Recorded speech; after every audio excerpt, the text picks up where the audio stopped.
getting straight into Thursday's Telegraph now.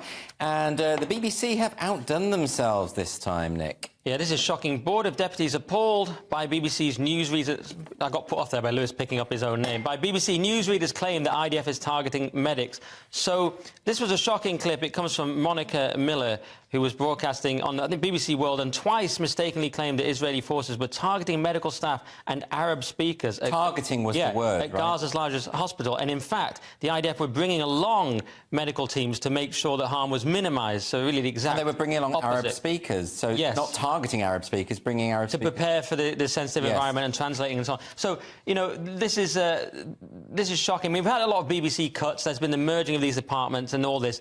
And look, it's live TV. I watched the clip. She seemed like she was speaking in a foreign language and she read out the wrong thing. So it can happen. But given the obvious bias that we've seen of the BBC in recent weeks, it looks very bad. It looks very bad. I mean, she was reading the auto cue. So I think the fault here will have lied with whoever prepared that, put it on the screen.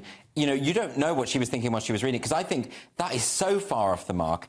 And if you would have just read that, you would have thought to yourself, hang on, that doesn't sound right. Let's go and check that. Yeah, or she was looking down, but it would have been in her ear, one of the two. And she's just repeating it. But the point is that no one... It's like us, we just repeat stuff they tell us to say. Exactly, we are puppets of a broader deep state thing. But the thing is, Lewis, it's weird, like, that no one had checked this at any level, because to get to the point where the newscaster is reading it, it's been through a few stages already, hasn't it? I don't know how they work. They've got probably 1 billion people there, and they probably have somebody to check. The truth is, the BBC is not the truth. We can't trust the truth. Is this the only time this has happened? If this is the only time this has happened. But it isn't.